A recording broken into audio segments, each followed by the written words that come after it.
All right, it's wonderful to welcome Jeremy Barr to the Coronavirus Multi-Species Reading Group. And I think the talk today, the papers we're discussing today, really suggest that we should change the name of our group to be something broader than coronaviruses, because, you know, phage are really important, perhaps the most successful life forms on Earth, but aren't, you know, directly related to you know, what we're thinking about in relation to coronaviruses. So we've got two papers on the table. One, a paper in the Proceedings of the National Academy of Science about mucus and mucins, looking at how, you know, phage are basically sticking to the mucus that lines our gut and other places, and then, you know, selectively killing bacteria. And then I think it also relates to this review article that is basically characterizing, you know, what might be called a kind of an immune system, the intrabody phagiome. And, you know, this paper is the source of fun facts that I like to trot out about viruses. Jeremy's taught me a lot of fun facts about viruses. And, you know, it seems that there's more viruses in our body and places we thought were sterile, like cerebral spinal fluid and, you know, our urine, and, you know, it sounds like even our brain, more viruses than white blood cells, a key part of our immune system.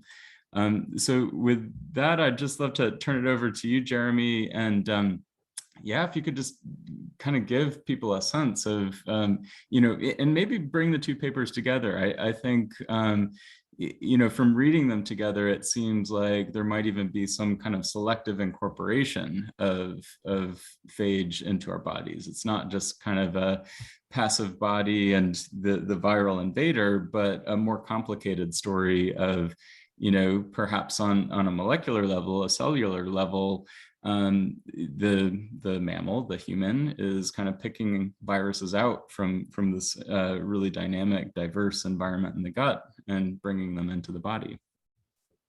Definitely, absolutely. No, thanks for having me, Eben, and everyone else. Really great to meet you. So my name is Jeremy Barr. I'm currently working at Monash University. So I run a research group out here that looks at phages and really focuses on their interaction within the sort of human body or the mammalian system. I've been at Monash for 6 years now, which is pretty terrifying how quickly it's gone. And before that, I was doing my postdoc with Forrest out in San Diego, and I was with Forrest for 5 years. And that's where the majority of this work that I sort of pitched to this group came from. And so I started with Forrest in my postdoc, and one of the first papers we published was this 2013 paper in PNAS, where we proposed that phages form this innate immune system, this barrier of phages that particularly protect at mucosal surfaces and protect against bacterial colonization and infection. It was primarily an experimental paper where we demonstrated a mechanism by which phages could adhere and stick to these mucosal surfaces. And by doing so, they could protect those surfaces from bacterial colonization or even control those bacterial populations.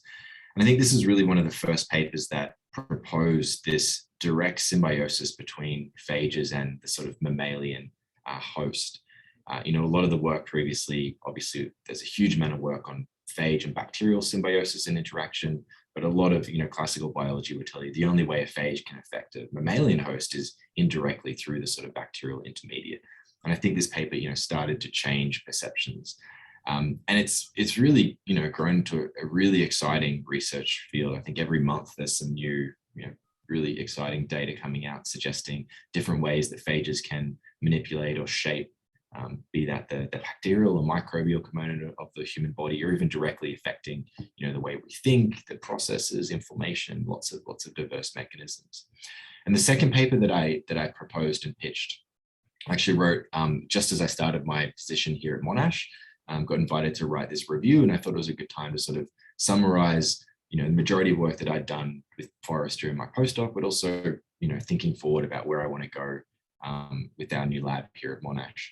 And so we pitched this topic of a bacteriophage's journey through the human body. And initially you think it's journeying through the body and going through the gut and being secreted out. We actually take a detour right in the gut, and we journey directly through and across the epithelial cell layers that separate the gut and that microbial component from what we classify as, you know, us as human, and crossing those cell layers, getting into the circulatory system and dispersing throughout the whole body. And I think this is a really overlooked aspect of phage biology, is that phages do and can get into and interact with our bodies. They're there all the time. I think it's a real oversight that we view these viruses as, you know, just present in the gut system. And of course, they've been with us throughout our evolution over however many millions of years, that it's amiss to think that our bodies don't interact and have these diverse and complex mechanisms to sense and interact with phages. So it starts to explore a little bit about where a phage is present in the body, how do they get there, and what are their potential functions. Thanks, Jeremy. I see that Warwick Anderson from the University of Sydney already has a hand up. Right. Thanks very much for this, both Forrest and everyone else, for Jeremy as well, of course. Look, I had many questions, but just to confine myself to two. The first is, you know, there's this talk of generic phage and generic bacteria, but I'm just wondering how much of this is based on very specific experimental models. For example, are we generalizing, say, E. coli to cover all bacteria?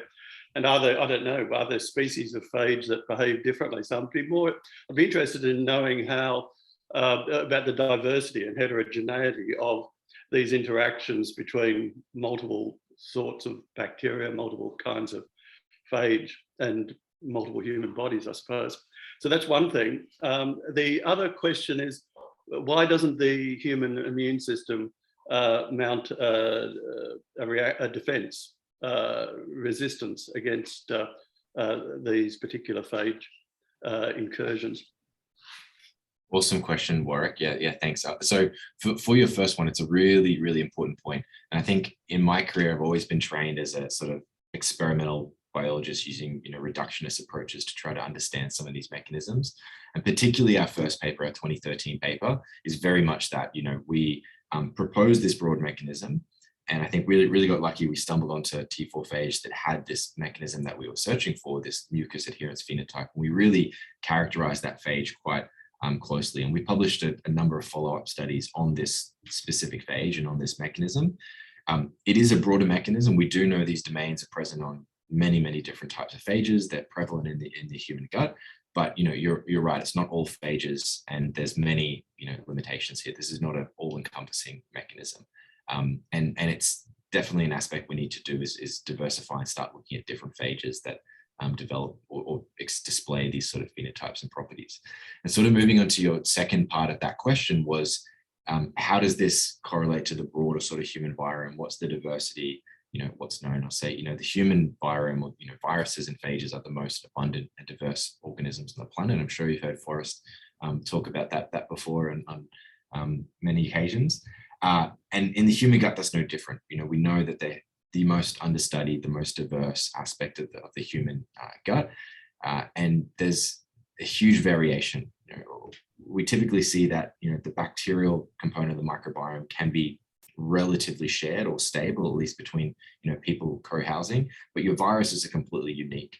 And there's this weird phenomenon with your viruses that although they're completely unique between people, they do to an extent persist within that same person over time. So there's mechanisms that your viruses, you know, persist and co-evolve and stay with you more so than they do, you know, shedding and diversifying to other people. But it's hugely diverse, and there's lots going on there. And I think a lot of the gut virome field at the moment is in this correlation to causation phase, where, you know, we're doing a lot of sequencing, we're characterizing a lot of these viromes, and we're correlating these with inflammatory disorders or different metabolic conditions in the gut. And we're, you know, saying there's this viral populations associated with those communities and starting to build those links. But there hasn't really, in my opinion, been that jump to causation yet, where it's these viruses or these specific phages that are resulting in these symptoms or syndromes. So there's lots of work there. And so I think it's a bit, yes, you do need these really detailed, you know, experimental reductionist approaches. And then of course, we've got these huge, you know, panning approaches looking at correlation in lots of different systems. And I think eventually as a field, we'll sort of merge those two together.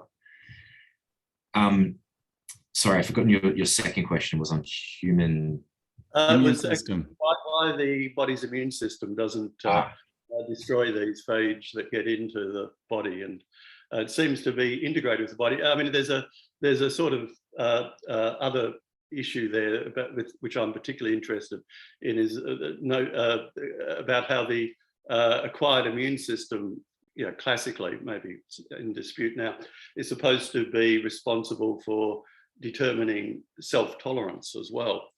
Yeah. And so, what does this mean for concepts of self, I suppose, in the immune system? I mean, are these phage recognized as self, if you like? Yeah. It's a great question, and something we've thought about a lot. And it's a really good point, right? Like, if a phage got into the sterile regions of your body, you expect that it should trigger a pretty significant inflammatory or immune response. It's a foreign protein particle. It's a virus that shouldn't really belong there, at least from our sort of classical descriptions. And it's typically not what we see. So we do a lot of work in phage therapy, which is applying these phages to really sick patients to combat AMR bacterial infections.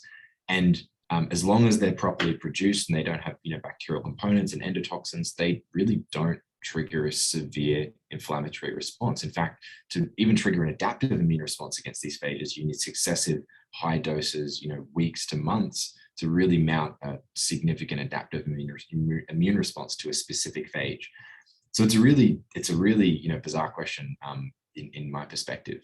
I don't have any grand answers, but I can tell you sort of some ideas and sort of hypotheses about this. And so my thoughts on this is that your body is constantly exposed and interacting to phages. From the day you're born to the day you die, you've got a huge number of phages predominantly in your gut, but they are dispersed and continually dispersed throughout your body.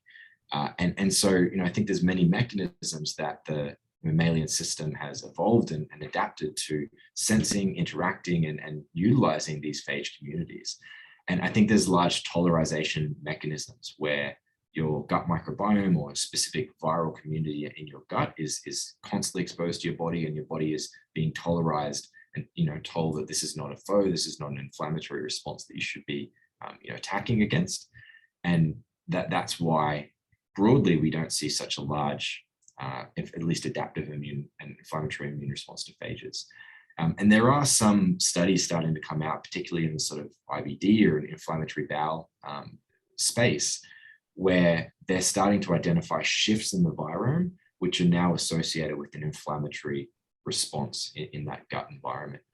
It's still, as I said, a lot of correlation studies, but there's some really interesting data coming out suggesting that these big changes, or even potentially pathogenic viral communities, may be responsible for some of these immune inflammatory disorders. So yeah, lots to unpack there, but I think generally, your body's tolerized against them.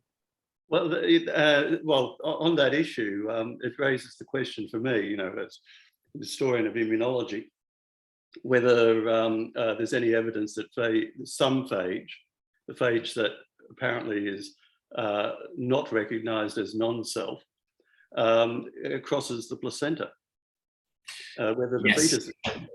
Yes, we've actually tried to experimentally test this. So I've worked with a postdoc who's based over in Perth, who's in a prenatal research group, and so to give you a little backstory about some of the work that we did with Forrest, was we work with single layer epithelial cells. We'd set them up in these little chambers, and we grow the cells so they're completely confluent. You can add dyes and different measures and electrical systems to ensure that cell layer is confluent, meaning that there's no gaps or holes.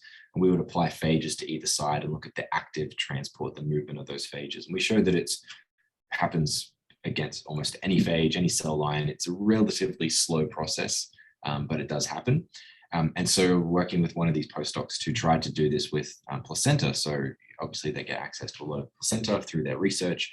And she set up a similar chamber, taking that placental membrane, spreading across those systems and applying phages. And she was able to see really low levels of phages cross that placenta. I was surprised it even happened, because that's a very thick and complex cellular barrier, many cell layers and types. Whether or not that happens in the body, I think is a really debatable topic. I haven't seen any research that suggests that it does. And I think there's a lot of issues with the sort of contamination hypothesis anytime you sample in that environment. But, regardless of whether or not phages can cross the placenta, I think it's, important that they can get into that circulatory system. They can get into all of these sort of sterile regions and largely, penetrate profusely throughout the body. So I would just add a couple observations. So when we first started doing blood virions, we kept running into all these phage. And we did, initially we thought they were just contamination, but we found that there are phage all over in everybody's blood. And then we did a series of experiments to look for antibodies or T cell responses to phage, and we could never find any. And then when Jeremy and company did these transcytosis things, my working hypothesis is that the phage are getting into the lymph, but they don't have a danger signal with them. So there's no LPS or anything else coming in, which you get, and then you get tolerization to them. But I don't think anybody's tested it strongly. Is that correct, Jeremy? I think that's hand wavage at that point. Yeah. And there's lots of, getting a little off topic, but there's lots of really cool obscure literature where, people observed all the way back in the 70s in the production of antibodies and, FBS, which you're using in tissue culture, is all full of phages. And so they knew that a lot of these processes were naturally dosing people with phages. And it, came to the realization that it was something that they couldn't get around, they couldn't get rid of, and it was kind of swept under the rug. It wasn't causing a problem. Let's sort of not follow up and investigate it. So it's been known by a while, maybe not, publicized, but yeah, it's been out there. Super interesting. It does make me wonder whether Macfarlane Burnett ever speculated on this, because Burnett, of course, got his nose prize for the notion of self-tolerance, but his PhD thesis was on phage and lysogeny in 1930. And he must have thought about phage in relation to the human immune system. He must have, but whether he ever, I don't know. I'll look out for that. Yeah. I just heard of that recently, that he was working on lambda for his PhD thesis. I didn't know that. Super interesting. So I also see that Francisco Vergara Silva, or Paco, joining us from the University of Mexico, also has his hand up. Go ahead. Thank you, Ivan. Yes, thank you for the really fascinating presentation, Jeremy. So I have questions on 3 issues.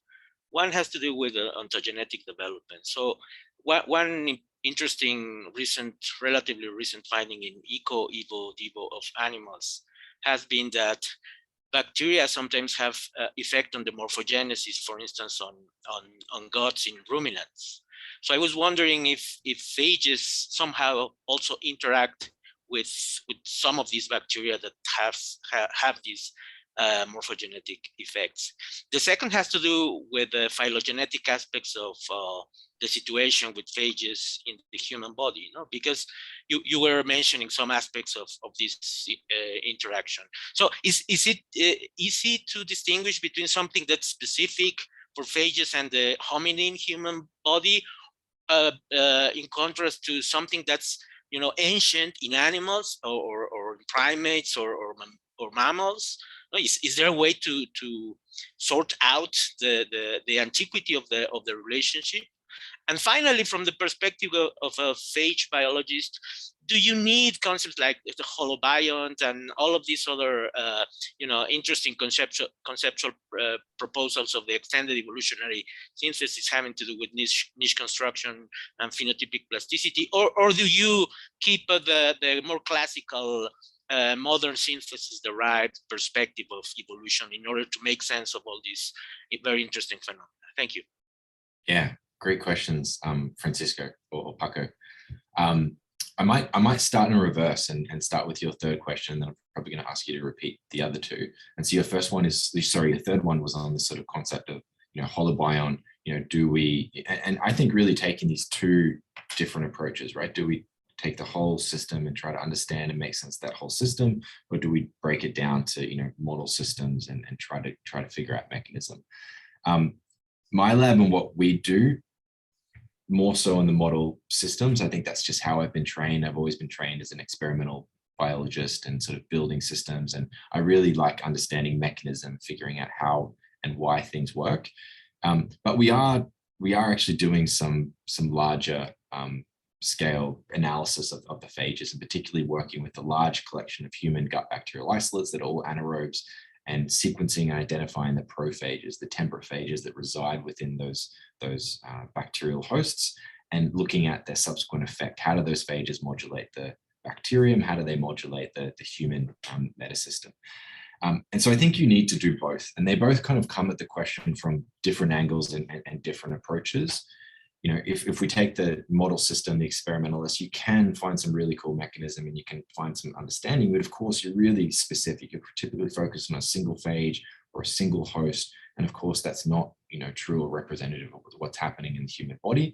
But, conversely, if you go to these whole virome sequencing approaches, you can find there's some really exciting work coming out, really big data sets, but a lot of that is just very superficial, scratching the surface, finding these correlations, and still a lot of questions remain. Who's actually doing this? Is it the viruses? Is the microbes? Is it a combination of the two? And I think that's where it's really indicative of where the virome field is at the moment. We've got a lot of work happening in these two, and there's not a lot of bridging, and that's going to take time. You can't just jump into those intermediate approaches and link the two. And Paco, can I just say that we're very strict. Well, we do not believe in group selection. We don't actually try to apply anything like that. If you were, that's kind of a misinterpretation of my work, which is called the hologenome stuff. And that if you were to just say directly, we're much more, what would you say, like the stochastic recruitment and stabilizing coevolution. Yeah, not actually group selection. Yeah, no group selection. Interesting. We have no evidence of group selection at all. We've looked hard, we've got nothing. Yeah. Thank you for that clarification. I will say, I think part of the problem there with the evolutionary concept of that is that you don't really have different predictions, whether you have like stabilizing coevolution or group selection. You actually end up with the same outcome, which makes modeling it mathematically essentially impossible. So, or you can model both of them, but you get the same result. So it doesn't really help you much. Yeah. It almost always looks like positive selection, that positive co-evolution, positive selection and co-evolutionary mechanism, if you're just guessing. And Paco, you had a couple other questions. Yeah. One has to do with ontogeny and the other with phylogeny. I can repeat them if needed. Yeah, maybe repeat them. Can't say sure. So the first had to do with what Scott Gilbert in particular, who is also very important in developing these extensions of evolutionary theory with the holobiont notion at the center. No? He constantly points out to the marvelous phenomena that happen in animal development when you need the bacteria in order to actually complete morphogenetic processes properly. No? So seeing how important is for bacteria to be surrounded by phages. So I was wondering if phages are just yet another element that has to be considered together with the bacteria and, for instance, gut membranes in order to properly explain morphogenetic processes. No. I would say absolutely. It is absolutely true. I think the more we look at phages and the mechanisms, you see how intertwined this whole ecosystem is. It's not just a predator-prey relationship between the phage and the microbe. It's not just a mutualistic or symbiotic relationship between the microbe and the human host. It's a entire ecosystem between the three and many other players that we're not focusing on, right? Fungi and other eukaryotic viruses and other single cell microbes in that system. But coming back to the role that the phages can play, some of the work that our lab is doing is looking at these symbiotic relationships. We typically always think about phages predating, killing, and lysing a bacterial host. That's probably only a small fraction. It is only a small fraction of what they do and how they interact with their bacteriums. They provide beneficial genes. They provide host defense mechanisms. They provide niche selection and protection against other viral elements. They allow these microbes to colonize, persist, and invade specific niche space within the gut. So it's a hugely complex and dynamic and interactive ecosystem. So yeah, I completely agree with that one statement. And finally, I was really wondering if there is a way to distinguish between interactions between bacteria and phages for the specific case of humans, hominins. If this is something relatively recent in evolutionary time, in phylogenetic terms, or if some of these properties of the interaction in the case of the human body actually can be traced back millions of years or much more than that to something that's very characteristic of animals in general, no? Of metazoans or vertebrates and so on.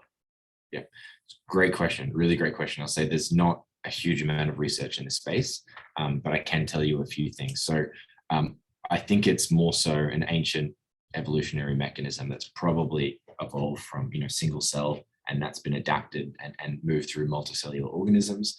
And probably the best evidence and example we have of this is from a group or a lab head known as Rodham Sorik, who's investigating a whole bunch of phage defense mechanisms. And so these are molecular mechanisms that bacteria use to defend themselves against phages, and they're hugely diverse and uncharacterized. CRISPR's obviously, the big one that everyone knows of, which came from studying these phage defense mechanisms. But what Rodham's lab has done, particularly in the last couple of years, is identified some really ancient viral defense mechanisms that have strong parallels with innate immune mechanisms present in humans. So, some of the TLR components are found in these bacterial hosts. A few of our other adaptive immune systems have ancient phylogeny in bacterial hosts. So I think that alone is some really compelling evidence that these are ancient, molecular defense systems, that systems built on defending against nucleic acids, which is effectively what a virus is a nucleic acid packaged in a complex specialized protein delivery vector. And these have been around for a long time, and these systems have been adapted and co-evolved and diversified into what we know as the tree of life now. But there's emerging evidence suggesting that these are quite ancient systems. Thank you very much. Yeah. We're just about to wrap up here, but I wanted to just circle back to mucins and mucus as we kind of come to a conclusion. I think that we've talked a little bit about how the phage are generating their decorative proteins with those retroviral or endogenous retroviral elements, but I was wondering if we could talk a little bit more about the mammalian body. And Boris was saying a little bit of something about how the idiosyncratic mucins get produced by enzymes we inherit from mom and dad. So do the mucins stay stable over the lifetime of an individual? Does that idiosyncratic structure kind of shape the microbiome and the phagiome throughout one's life? Or is there a degree of dynamism there? Are we changing the structure of our mucus on these molecular levels? Yeah, it's a really great question. So in the terms of mucus specifically, the gene is characterized by the protein backbone. So you've got about 21 mucus producing genes or proteins in the human body. But that's actually a really simplistic way of looking at it, because the majority of the complexity with mucins is in their glycosylation. So the glycans or sugars that coat that protein backbone. And that's a really dynamic process. It can change, it can adapt, you can have different glycosylation patterns based on metabolic state of the cell, of stressors, all other aspects. I actually don't know how much of that is given to, how much a mother passes that on to their child, for instance. I know that there are certain key enzymes, associated with your blood group type that also determine, the glucose or fucose structures that might be sort of attached to the terminal ends of these sugars. And then that can definitely be inherited. But there is also an element of flexibility and adaptability in these. And so there's some nice examples where if you have a pathogenic bacterial infection in your gut, one of the first things your body does is change its glycosylation in an attempt to sort of flush out and wash out that microbiota. So there is some adaptability there, but it's a good question. I don't think I really know the answer to it is how conserved or how shared are these glycosylation patterns. I know they are unique, but I don't know if I can comment accurately on how well conserved they are between families, for instance. Interesting. And Warwick, I noticed you had your hand up earlier. Do you have one final question before we part? I do, but I'm almost embarrassed to ask it, and that is, given all the recent research, I mean, why call phage at all? I mean, how distinctive is it for phage from other virus in that sense? I mean, is it point in retaining the term? Yeah, it's a good point. I'm quite attached to phage. I think it's a great word and evokes a lot of imagery about them. Coming to your point, how different are they from other viruses? They're quite different. They share similarities in their life cycle in the sense that you can have lytic and lysogenic, and of course they're infecting a cell, but they are highly specialized for their bacterial host. You can just look at their whole tail structure and the fact they've got to get across and interact with this complex and diverse bacterial cell membrane and cell wall. Obviously there's a lot of differences between the bacterial intracellular metabolism compared to eukaryotics. So there is, sufficient difference between a prokaryotic and a eukaryotic virus. But you are correct in that they are all viruses, and we can take a lot and learn a lot from the eukaryotic virology. And I think a lot of my research has done this because we're moving more into the human system, innate adaptive immunity. That's eukaryotic virology has really championed that space. So I think there's a lot we can learn. Yes, but I mean, of course, plant viruses are considerably different from a number of animal viruses, and there are differences within those categories, of course, in the viruses. And yet we still call them viruses. Yeah. So I mean, if a phage is a virus, it absolutely is a virus. Absolutely. It's a specialized virus. But why does it get this special distinction? Yeah. Why does it get its own name? Yeah. Because they're cool, I guess would be my answer. Yeah, and I mean, if you trace the origins of the word virus, I mean, I guess it meant poison once upon a time. And, if phage originally meant eating bacteria, I mean, I guess these words change as we learn more things. Yeah. All right, well, thank you so much, Jeremy. It's been a real pleasure to have this discussion. Next week, we have a conversation with Chantal Adams, a artist who's based in Johannesburg, South Africa currently. But again, yeah, thank you, Jeremy. It's been a real delight to engage with this really smart material. So please come back, and yeah. Thank you, everybody. Been great. Nice to meet you all. Thank you. Bye.